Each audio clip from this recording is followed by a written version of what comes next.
Menos de uma semana depois, um dos filhos de Maria foi me encontrar enquanto limpava a roça. Disse que o pai estava louco, batendo de novo na mãe. Fiz sinal para que o menino esperasse. Passei em casa para pegar o que precisava. Aproveitei e coloquei aipim e banana na sacola. Pedi ajuda para carregar o peso. Não tirei a calça que vestia, suja de terra, nem a camisa de manga comprida que quase havia esquecido ter sido de Tobias. Cheguei à casa de Maria Cabocla como quem não queria nada, e a certa distância pude ouvir o choro ecoando pela trilha em que caminhava a passos rápidos. Bati na porta que já se encontrava aberta, mas avisando que alguém iria entrar. Aparecido parou para me observar. Estava confiante na covardia dos homens que ouviam o desespero daquela mulher e nada faziam. Entrei como se a casa fosse minha. Apoiei os alimentos na mesa da cozinha. Reuni as crianças desesperadas. Limpei seus rostos com um pedaço de tecido que estava num canto do fogão. O homem gritou para que fosse embora, que cuidasse da minha vida. Não olhei em nenhum momento para Maria, que estava no quarto aos soluços. Se ela tivesse visto minha cabeça, veria que ainda preservava as tranças que havia feito uma semana antes, e nos meus olhos tudo o que advinha daquele gesto íntimo. Permaneci em pé, desafiando para que viesse ele próprio me arrancar para fora, porque não sairia com minhas próprias pernas. Ouvi de sua boca que respeitava muito meu pai, que era seu compadre, mas que não iria admitir desacato em sua própria casa. Maria levantou de onde estava, veio para cima dele, mas foi lançada em seguida ao chão por um tapa desferido com as costas da mão desproporcional do homem. Eram mãos engrossadas pelo trabalho, pela vida nada fácil.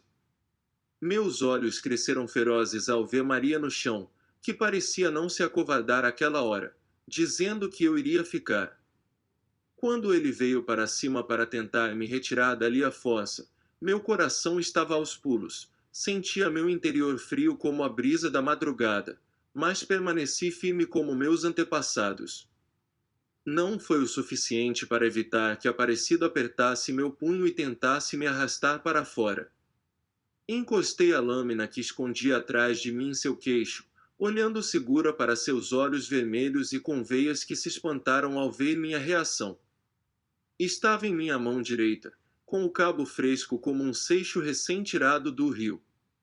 Maria parecia sobressaltada com a visão que tinha, mas não hesitou em pedir que Aparecido fosse embora de novo. Correu para o quarto para fazer uma pequena trouxa e voltou gritando que não iria mais apanhar, que ele fosse de uma vez e a deixasse com os meninos, que se virariam. A faca encostou de tal maneira no seu queixo que quase vi o momento em que o laceraria. Seus olhos vermelhos de fúria amansaram como os de uma criança acuada pelo medo de uma aparição da mata.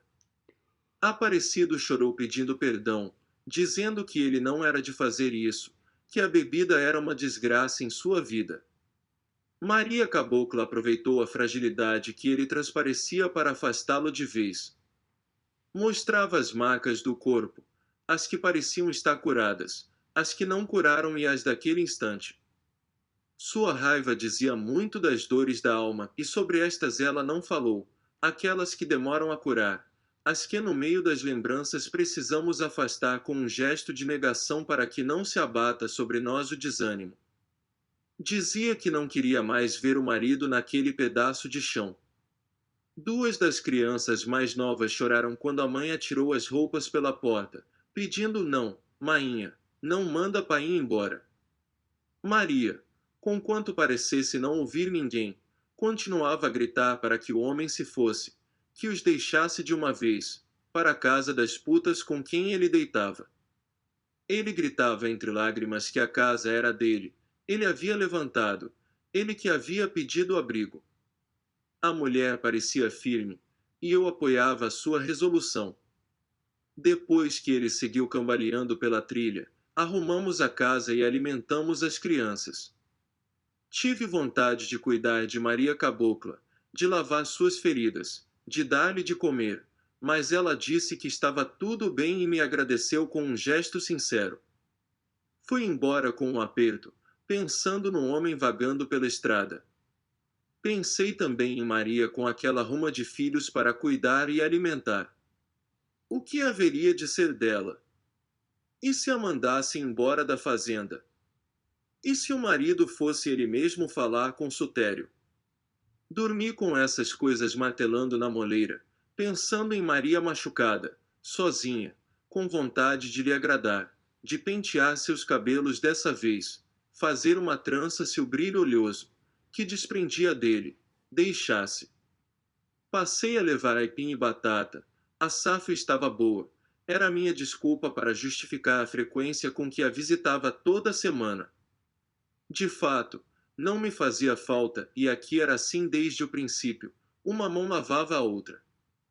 Afinal, nossos pais e esse povo de Maria Cabocla, e tantos outros, chegaram de lugares diferentes e distantes, mas, passado tanto tempo, viviam como uma parentela de filhos de pegação, de compadre, comadre, vizinho, marido e mulher, cunhados, primos e inimigos. Muitos haviam casado entre si e eram parentes de verdade, nos laços e no sangue. Os que não, eram de consideração. Então, o coração mandava dividir o que tínhamos e por isso sobrevivíamos nas piores dificuldades. Semanas depois, soube que Aparecido havia retornado. Senti tristeza, mas pensei, se é pai dos meninos dela tem de haver algum perdão. Quem sabe o homem não muda? Ou, quem sabe, o gostar de Maria seja maior que as diferenças que existem entre eles. No fundo, será que ela percebeu que poderia ser pior estar sozinha na terra com aquele tanto de filhos, sem condições de roçar e dar de comer a todo mundo? Talvez tenha sido por isso, pela vergonha de ter me chamado, naquele dia em que o enfrentei com a valentia que corria em meu sangue, que Maria se afastou de mim. Foi mudando com o tempo, se tornando mais tristonha, mais sozinha do que era. Se me encontrava, cumprimentava, mas já não se detinha a falar da vida, das mazelas que sofria, das pancadas do marido, das dificuldades para colocar comida na mesa. Eu também, para não magoar sem querer, nem mesmo ofender, deixei de levar as coisas que plantava e que fui trabalhando com minha força. Quanta gente foi adentrando na solidão de meu rancho e foi dizendo que era uma roça bonita, que era maior e mais bem cuidada que a roça de muitos homens. Se admiravam quando viam que trabalhava sozinha. Com os olhos, mediam meu corpo de cima a baixo, se pudessem me fariam disputar uma queda de braço com os homens, só para saber se a força para revirar a terra, para trabalhar o chão, vinha dele mesmo. Para ter certeza de que não era das forças dos encantados em que o povo acreditava. Sutério passava rigorosamente toda a semana e levava o que podia. Mas não deixava levar o melhor, como meu pai fazia por gratidão. Separava os legumes maiores para a casa, para meus pais. Só não deixava apodrecer nos pés, de desgosto, porque achava um desrespeito com a própria terra. Mas se desse para dar aos animais, eu dava, só para não deixar que ele levasse meu suor, minhas dores nas costas, meus calos nas mãos e minhas feridas nos pés, como se fosse algo seu.